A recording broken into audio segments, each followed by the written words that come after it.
What do you feel like saying? Oof.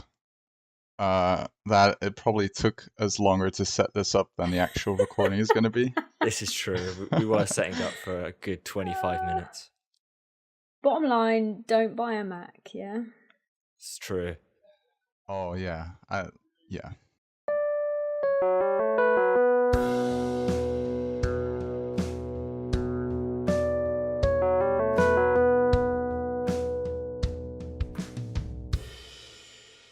So we felt like it was appropriate or interesting to start each of the podcast episodes that feature a person, like the special ones, with a question. So every time we have someone on the podcast, we're going to intro and outro with the same question. So Aaron, are you ready for this question? I'm ready. Here we go. If you had free reign to create any coaster type with any theme, what would it be? So, are we talking existing coaster type or something completely new? No. Oh, Well, no, not it can be either anything or. you want, yeah. I think I'd probably go for something like Terran. Just nothing too new. No new tech. Sit down, multi-launch. Probably sit down multi-launch, yeah. Immersive theming. Probably a bit more spread out than Terran. Still with theming, but I kind of like Cheetah Hunt's general layout. How it's kind of an out and back coaster, which you don't see very often on a ride like that. Very true.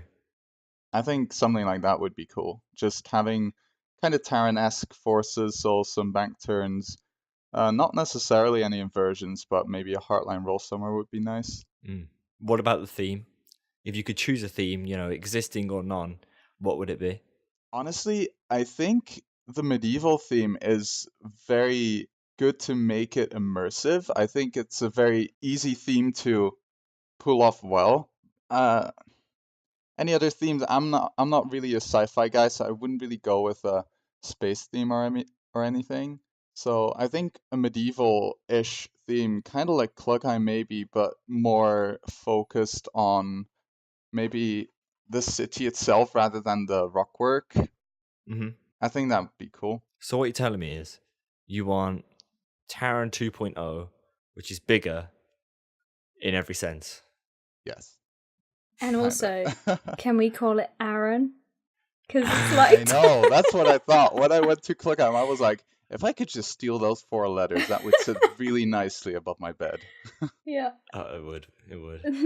Yeah, no, I think Terran 2.0 is about right. I just love that ride, so what can you do? Yeah, those types of rides do seem pretty awesome. So let's talk a bit about who you actually are. So, do you want to introduce yourself? Yeah, of course. Well, my name is Aaron. I'm kind of part of Coaster Bar. I usually go over the quality of the videos and give Harry some tips about things that draw my attention. And I'm a friend of the channel. We've met a couple times, and myself, I'm a uni student, and I'm just a big coaster enthusiast. That's, I think, the most important thing here. Yeah.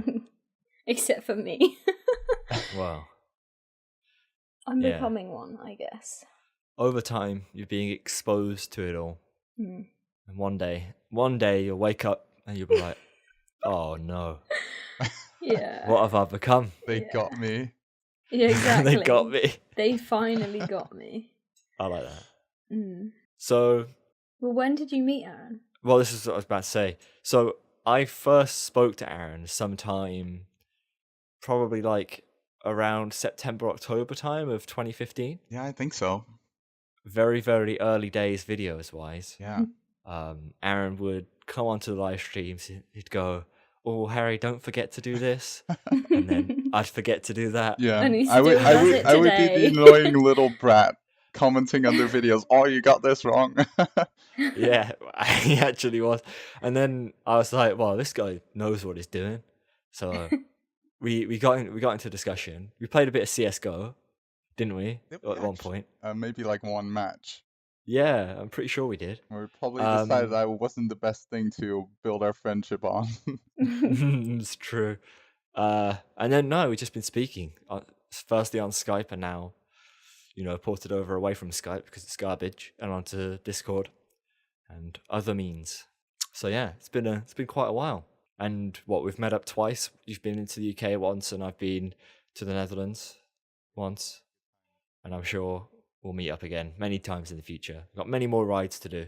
Yeah. Many more rides to go on. Still gotta get out to ride Icon sometime soon. Yeah, you do, and I've got to go ride Phoenix and all of Toverland's coasters. And the Efteling as well. Yeah. Too many to count.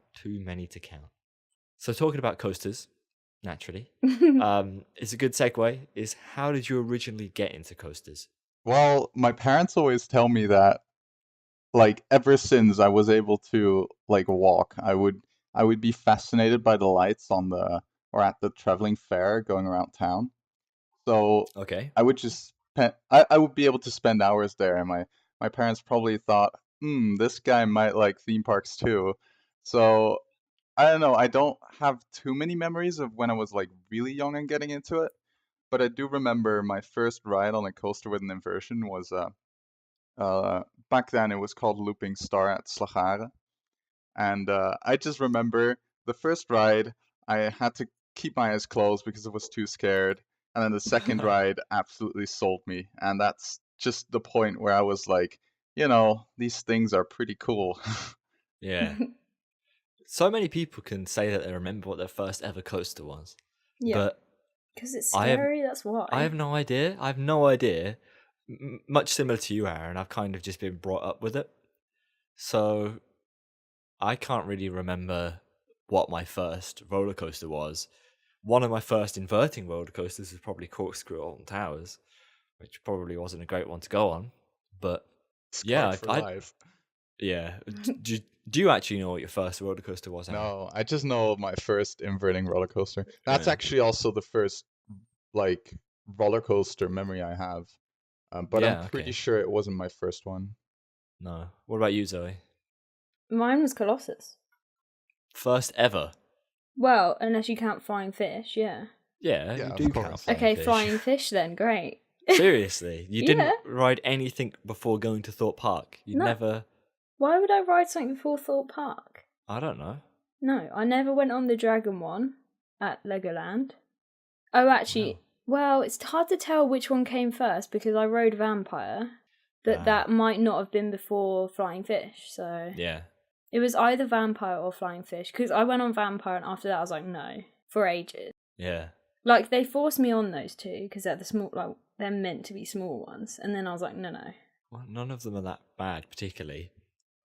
Yeah, Flying but to Fish me is just they a bit were. fun, and Vampire's boring. Yeah, but Vampire just freaked me out because of the way it moves. Yeah. It is pretty weird. But to me, like, being scared, I was like, no, not going on Vampire, thanks. Because that's not good. And also, you know how I hate dangling feet, so... Well, you used to hate Yeah, that. exactly. That was a big no from me. So all of those are kind of near where you live. They're your home parks. Aaron, what's your home park? My home park? Would you define home park as the park closest or the one that I've visited the most? Well, no, because Harry's is Drayton, but he never goes there. This is true. So my closest park is Drayton Manor, but my home park, in my mind, is Alton Towers.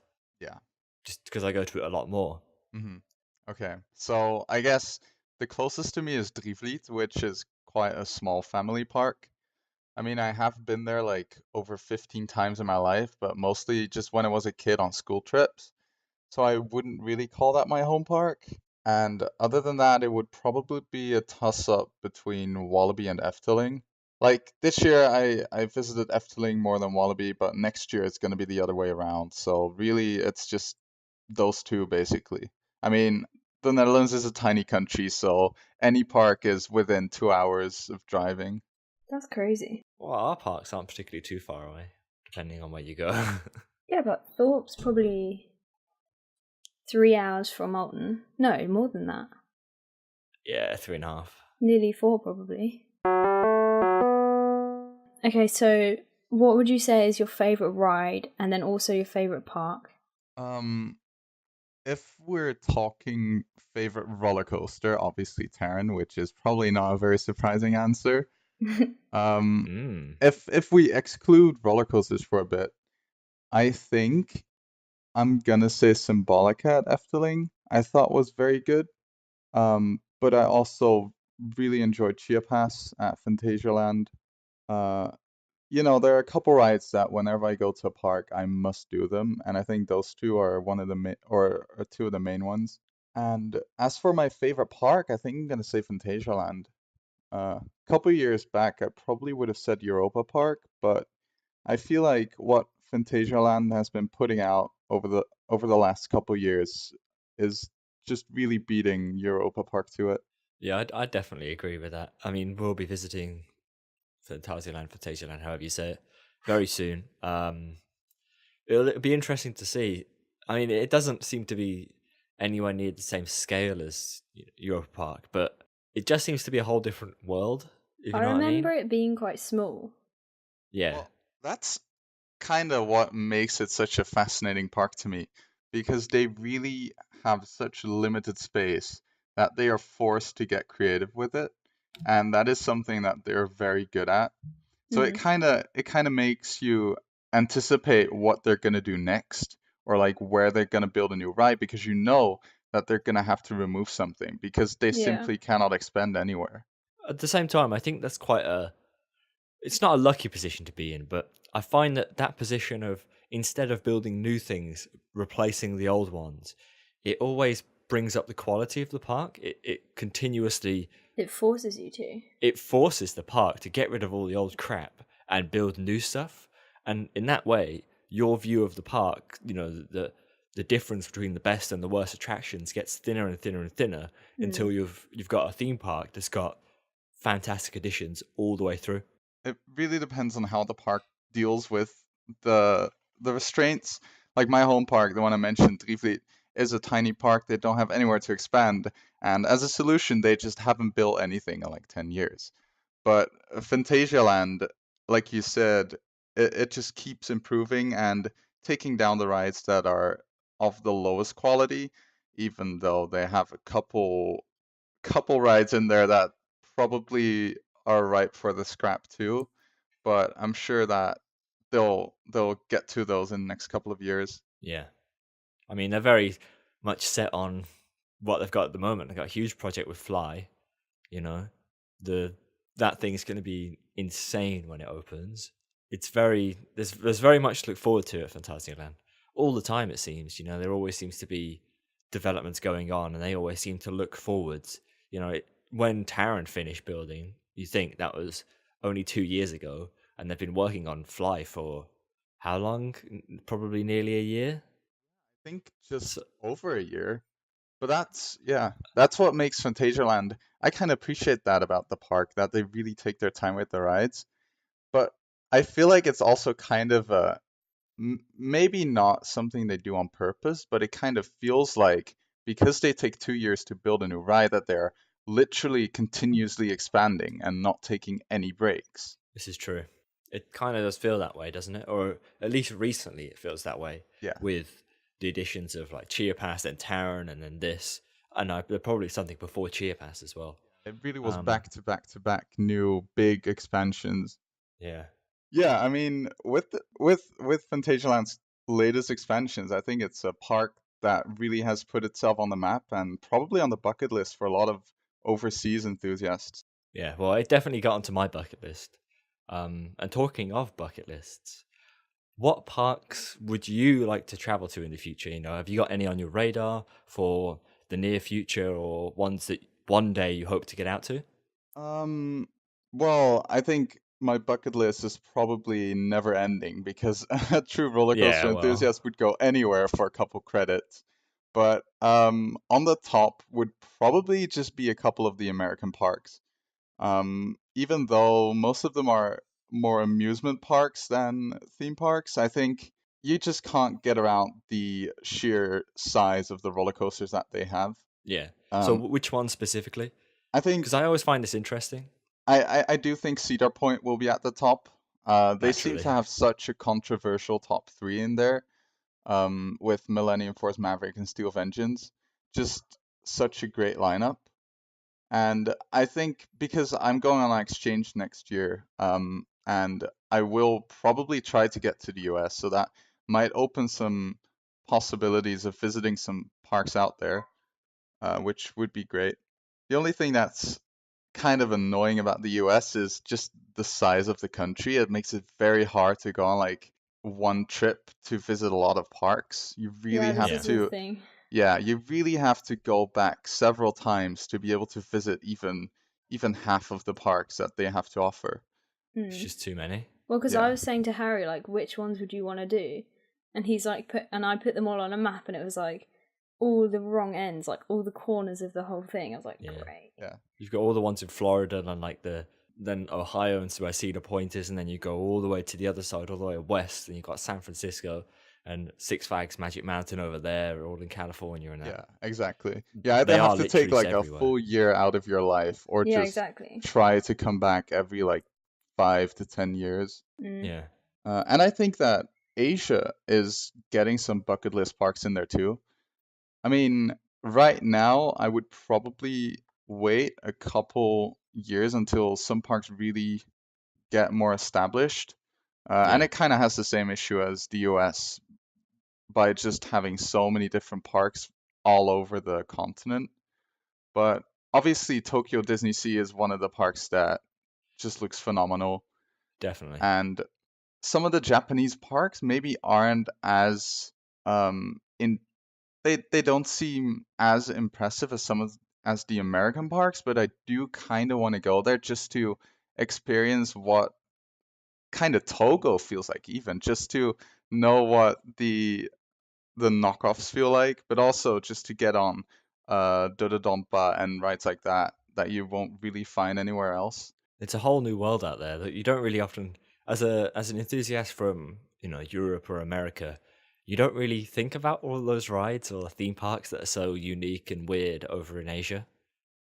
But there's so many rides that are just completely odd. As you said, all of the Togos, all the massive Togo hypercoasters.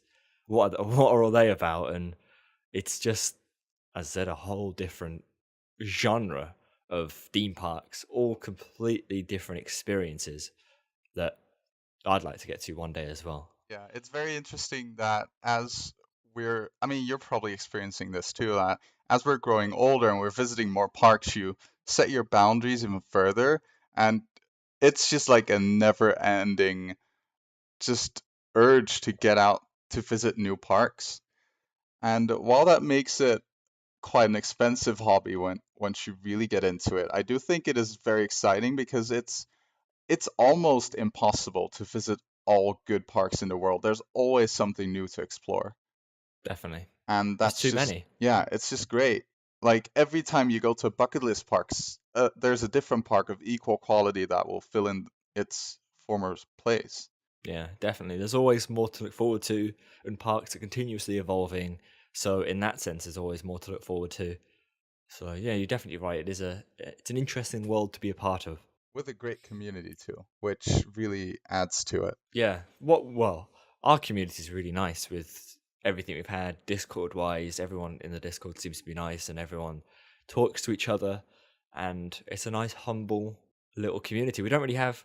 You can hear about some theme park communities being a bit vicious and feisty with each other, but in our little niche, we haven't really seen that, have we? No, not really. Just some very normal drama, but I mean, that's something that you'll see anywhere, really. Very true. It's just great to share such a unique passion with other people.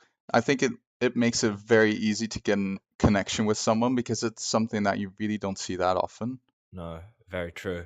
And when we were all at Wallaby Holland together, we'll just quickly talk about that when, Taylor from Coaster Studios, Chan from Ohio Valley Coasters, and Logan and his dad from Coaster Kids, they all came over to Wallaby Holland.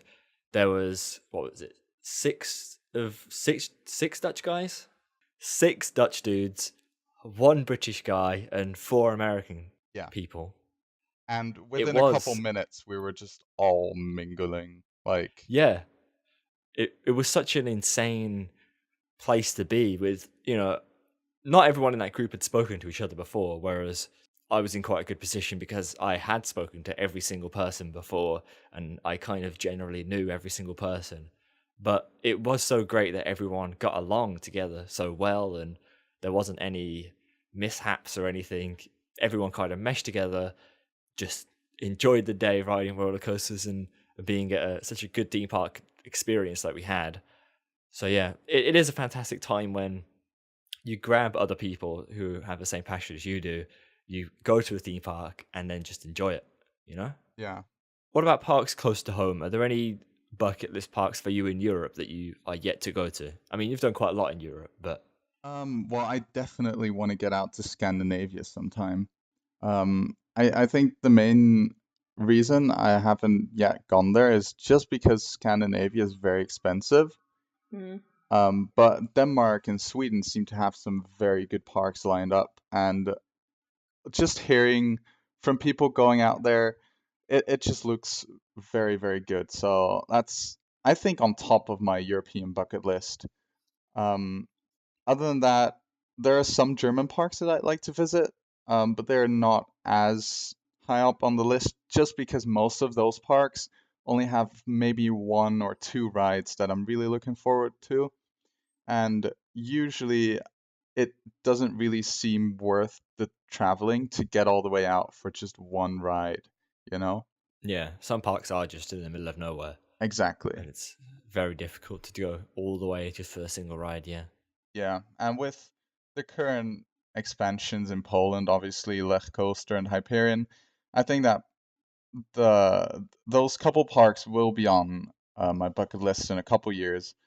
For now, I do think I'll wait until like the RMC gets built just to have one extra coaster to get out there for, because it is quite a big thing to get out there with one or two other people and just ride a couple roller coasters and get back home. Yeah, this is definitely quite a distance to go. So, do you have any stories of kind of like great days out at parks, or like memories you have of stuff you've done? I mean, I think one of my greatest days out to a theme park was actually at Wallaby Holland with the boys, just because it was the The first boys. time. Yes, the boys. It was the first time that I was meeting so many people that I had been talking with online, but I'd never met before. Mm. And that's just really good to see the actual group in real life and have and just ride roller coasters with them. Um, and another great experience I had was when it was a couple years back, I think it was 2015, when I went to Germany with my dad to Europa Park. That was just probably the first time that I got to go to one of my bucket list parks, and it really kind of showed me that this hobby is what I want to do when just, back then I was just underage. So that was the moment that I thought, when I turn 18, I want to travel and do more parks like this because this is so awesome. Europa Park is a fantastic park to kind of realize that at. Yeah. The grand scale of it, people like it to Disneyland, but without Disney, and it kind of is. It's just it's such a big park with everything going on. It's got its massive attractions. It's got its dark rides, and there's just so many different levels of rides there. And you could stay there for 2, 3, 4 days easily without having to get bored. There's just a lot of possibilities there, and I think that's why so many people can appreciate the park, and that's why so many people rate it so highly now. Yeah.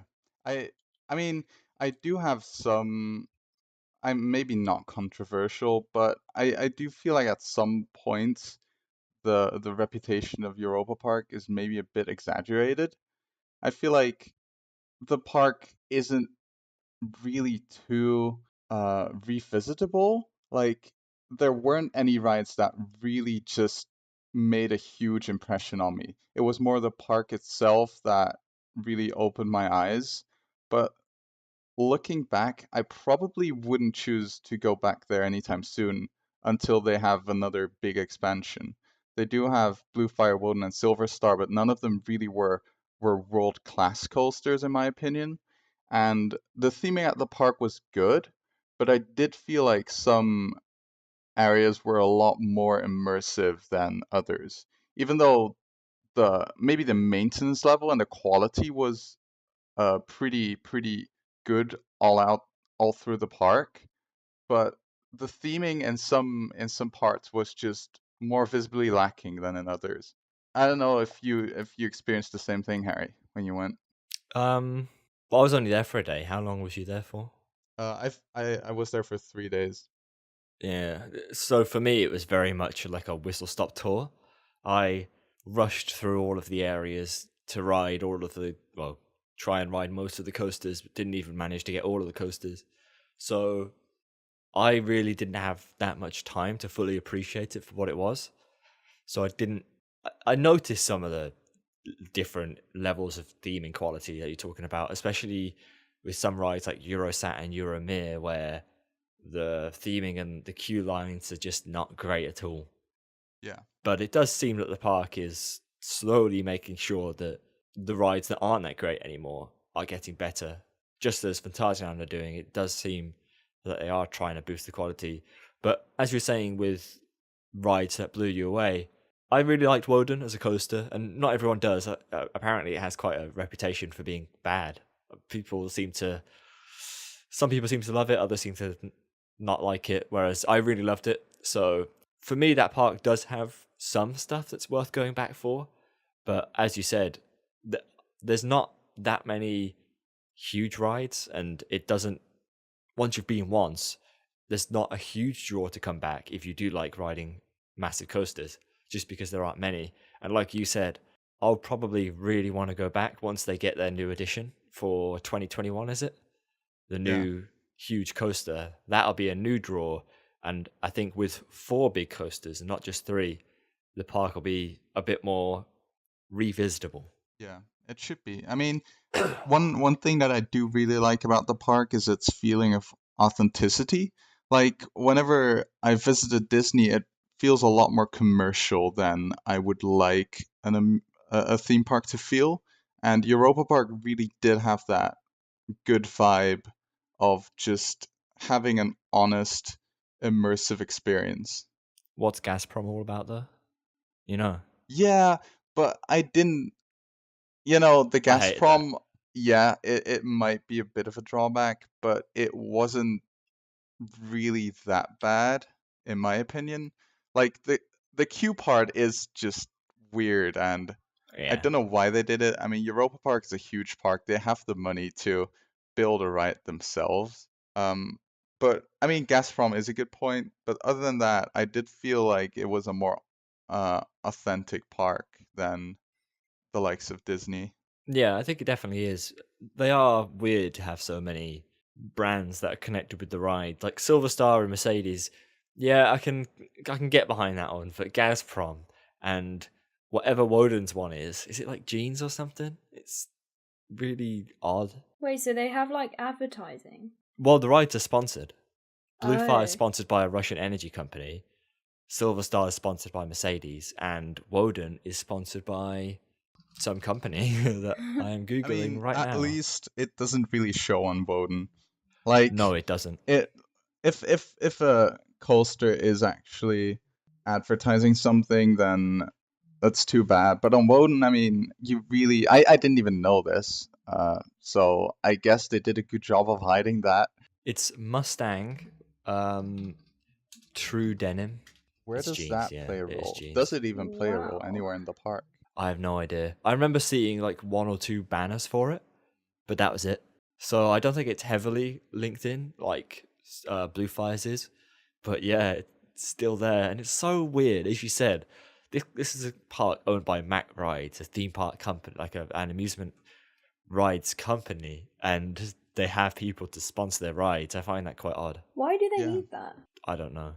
They probably don't need it. They just want it. Yeah. But yeah, the gas one, the Gazprom one really does kind of put me off. I really don't like the queue line start. It seems like such a massive plug. The Mercedes one having the cars just look nice, so I don't feel too bad, you know. But walking through these having the videos. advertisement play in the queue line for Silver Star on loop is kind of pushing it. Did it do that? When I visited, there was a Mercedes commercial on loop in Really? the queue line. Yes. I can't remember that. Maybe it was, and I just wasn't paying attention. I don't know, but yeah, it is really odd, and we could probably expect the next coaster to be some other really weird sponsorship. Yeah. I mean, I hope it's going to be one of Mac's rides again. Like, they use their park as a showcase for their rides. So I hope to see another Mac ride at Europa Park. Do you expect to see a new model or something that already exists, like a Mac Hyper or a Mac Big Dipper? I think they'll go with an existing model that hasn't gotten too much cred yet. Maybe even a giant spinner, even though they do have Euromir, but Euromir isn't really the most exciting spinning coaster out there, you know? And would you class an inverting spinning coaster as a thrill ride though? Because to me, they're more edgy family rides rather than pure adrenaline coasters, you know? yeah, I don't know. I don't really see them build another mega or hyper coaster. I mean, I would like them to, but I don't think they will. It would be a very different experience if they were to build something like DC Rivals. It would be completely different to Silver Star in every sense of the word, really. Yes. So But I could see them doing it. I'd like for them to do it. just thinking about the layout, though, I wouldn't be sure where they have the land to put it. Parking lot coaster 2.0. Just right next to Silver Star. Mm-hmm. Yeah, I mean, just weave in and out of Silver Star. Easy. Yeah, they could do that, or just like build inverting coaster right underneath Silver Star's track. Perfect. Easy, new coaster. Done. We asked you questions on Twitter. Well, we didn't ask you questions. We asked you 4 questions for Aaron, and we had a few questions coming in. Elliot said, "What are his favourite coasters in the UK?" In the UK, Mm-hmm. well, I haven't been to all the parks. I've just been to Alton Towers and Thorpe Park last year. So at those parks, I probably liked the Smiler the best. To be fair, we only had one good ride on it, but that one ride was pretty kick-ass. So I guess that's my favorite ride in the UK that I've been on. Mm-hmm. But I mean, Icon obviously looks pretty interesting. I'm very curious whether the UK bias is just giving it such a good rep, or if it's actually that good. I'm kind of curious to find out what I guess the mainland people think of Icon. Those mainland people. Yes. Higher expectations. No, because Icon had such a huge hype within the UK coaster community that I'm kind of like curious whether it actually lives up to the hype, or whether you guys are just like, oh, finally we got a new coaster. Yeah, no, it didn't for me though. It purely depends on what kind of ride you like. Yeah. Yeah, but we said this on the last episode, and we said that I should have liked it, but I didn't like it that much. It was too tame for Zoe. Yeah. I think I will like it. I mean, it's good. It's just not, like, amazing. It is good, but I think, so it's right. It is not amazing. It didn't ever blow me away, but every time I got off it, I could appreciate it. I'd be like, that's a solid all-round solid all-round ride. It's got a bit of everything. That's not what you want from a ride, is it? You don't want to go get off and be like, oh wow, yeah, okay, that's a really solid ride. No, but wasn't that the great. Solid rides are what makes parks good. Yeah, but it didn't make you feel amazed. No, it didn't. It didn't blow me away, but not many rides blow me away. Yeah, that's what I mean. Though it's not up there. But compared to all the rides at Blackpool, yeah, of course it is. Because they're all about to fall apart. Compared to most of the coasters we have in the UK, it's a higher level than those. So it does well. It's a good coaster. It is a good coaster. I do think some people rank it a bit too high for what it is. Well, you never know. Aaron might fall in love with it. He might do, yeah. He might love the stylization. Yes. The very Asian stylization. Yes. Because that really comes out perfectly. how Asian it is. Yes.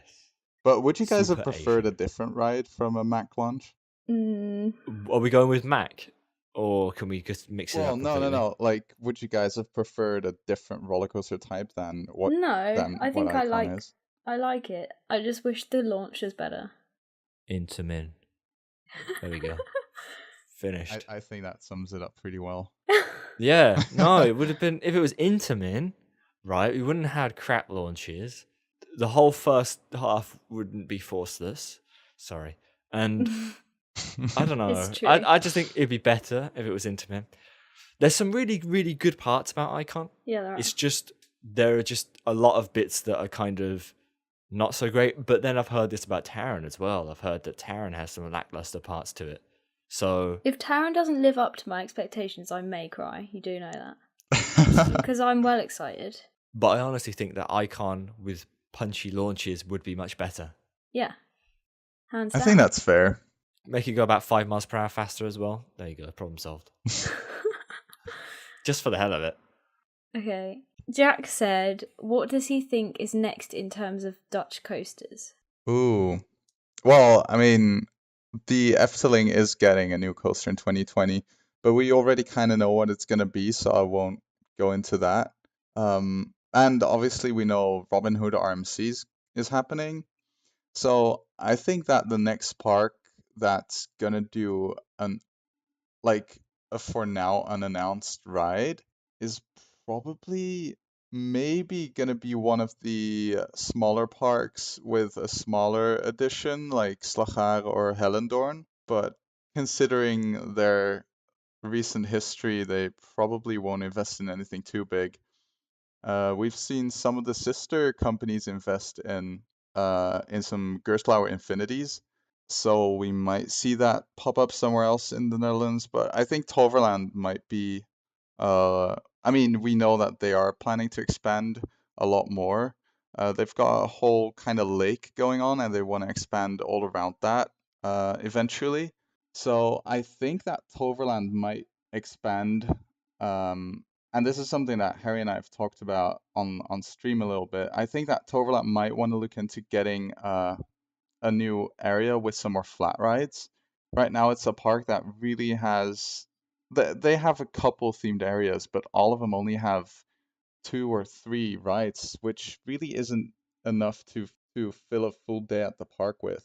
So I think that a nice area with some flat rides and maybe another family coaster in there would help Toverland get some more visitors, because right now, with the opening of Phoenix, the park has already announced that the crowds they were expecting really haven't been reached the past couple of months. So I think they're gonna have to get more rides to make it more of a day filling park. Yeah. But as far as roller coasters, just purely roller coasters, it's very difficult because we only have a couple like big parks, and the smaller parks seem to be so unpredictable. And it's kind of like the smaller parks, their whole fate is in the hands of their parent companies and whatever they're willing to spend on the parks. So I really don't know any reasonable uh, rumors about that, to be honest. I think most of the action is going to happen in the bigger parks, and I mean, 2 of them have already been announced. I think Wallaby will be looking at a new ride in or after Robin Hood in a couple years. They said they weren't too impressed by the 40 model, which they were considering for next year. But I do feel like they will go with some kind of compact ride in the place of the old timers right now, which is a ride that they have announced they kind of want to get rid of. So we might be looking at something on that plot of land, which really isn't too much, so it has to be a compact ride. But yeah, could be a flat, could be anything. Somebody called Harry says, what is his opinion on the 2019 Robin Hood RMC conversion? Oh, it's exciting stuff. I mean, I think the whole of Europe has been waiting for some more RMCs. And honestly, when Wallaby announced it, a lot of people were hoping for it, but I don't think a lot of people were actually expecting them to do it. No. It's just Wallaby really hasn't, like, ever since Six Flags left Europe again, Wallaby literally hasn't done anything but remove rides. So, I mean, apart from Lost Gravity, that is. But it kind of came as a shock, which even made it more exciting, I feel, because it was so unexpected. And I do think that after seeing how well they did with Lost Gravity, which I think really was a good investment for the park, I do think that Robin Hood is going to be a kick-ass ride, or whatever it's going to be named. Um, I hope that they're gonna, I mean, they probably will make it a taller ride. I don't know about any restrictions that they may have, but I don't expect them to really have any like tree line restrictions because they are quite in the middle of nowhere. So I just hope to see a taller ride with not even necessarily too many inversions, but that is something that RMC tends to do. I think 3 inversions was already confirmed or like semi-confirmed. So, I mean, it's just the most exciting new ride that we've had in a very long time. So, I don't think any Dutch enthusiast can wait for the ride to actually happen. I think it's exciting for all of mainland Europe, really, or all of Europe to get another RMC coaster under the belt and somewhere that's a bit more accessible than where the other one is, you know? Yeah. Last question. Which coaster outside of Europe do you want to ride the most? Oh, that's such a difficult question. I mean, so many people have Maverick as their number one coaster, and I can kind of see why, but I, for some reason, I feel like it will not be my number one when whenever I'll be riding it. So I almost kind of want to say Steel Vengeance, even though Harry and I have kind of criticized it before. Um, but oh, it's such a like I'm not the biggest B&M fan, so I wouldn't really say Fury 325, even though it does look like a stunning ride. I've just kind of been let down by B&M too many times to really want to say that one. Um, so I'm probably just gonna go with the cliche answer of Steel Vengeance. Bit Steve, Yeah, a bit of negative forces only, no yeah. positives. There are so many rides that have like for example Millennium Force, so many people have it as their number one, and there are so many people that criticize it because it's not as exciting. While with Steel Vengeance, I don't think I've read a single negative comment about it. Well, it seems like an enthusiast's dream, or what most enthusiasts want, which is airtime, airtime, airtime, you know, Yeah. or ejector airtime in that kind of sense. And it's really quite perfectly tailored to that. hmm I mean, I am a sucker for airtime, so We all are, but I don't know, in moderation, I like my airtime to be interspersed with other feelings, you know? yeah, that's fair. But I do feel like that a ride like Steel Vengeance, that I feel like it was more the animation that kind of put us off. The real life POV did seem better than the Yeah. animation. It is one of those rides where like the second the first drop happens, there is no stopping the ride until you hit the brake runs. Yeah. Whereas with some of the out and back B&Ms, there are some more dull moments in there. So I think Steel Vengeance is just kind of the I think kind of like the lightning rod, but a bit lengthier, which a lot of people were wanting lightning rod to be. And to be fair, Wildfire is also one of my higher up bucket list coasters, so I guess Steel Vengeance will have to be my answer, even though there are too many to choose from, really. It's true. Very true. So, Aaron, it's been great to have you on. We've had some lovely discussion about genes, other things, you know, great discussion about the boys as well. Yeah, definitely. Well, thanks for having me. It was good to talk about some more roller coaster stuff. It's always exciting times to discuss the dreams and future plans. Definitely. So, Zoe, where can you find us on social media? You can find us on YouTube, Just search for us. Twitter at CBR Podcast. Nearly forgot the thing then. You can find us on iTunes and all other podcast apps. We've also got a new website, so if you go to coasterbot.com/podcast, we'll be all on there as well. So you'll be able to listen to and download the episodes from that webpage. Yep.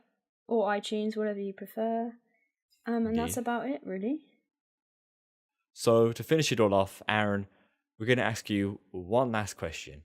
And that is very, very quite similar to the question we just asked you a minute ago, but slightly different. If you had to pick one coaster to be your last ride ever, what would it be? Oh, that's a difficult one. It is, because you could choose something new. Yeah. Or you could choose something you know would produce. Your last ride would be a good one. Well, obviously, it would have to be a banger just to go out with a banger. Obviously. Ooh. Would I like pass the second I enter the station or what? How does this work? No, I think you'd carry on living, but you'd just never ride a ride again. Oh, okay. That's never visit theme parks again. A bit less morbid then. That's good. So one ride, and after that, there's no more roller coasters. Probably. Oh, I mean, I don't want to say Steel Vengeance again because I've already said that. So you can say it. No, I don't want to. I would probably say Maverick for this one because I do kind of want to end it with an Intamin because I am a fanboy in the end, and I really do love my launches. So even though it's not my top bucket list coaster, I think it is the coaster that I'm most curious about what I think of it. So that might settle that question that I may have about the ride.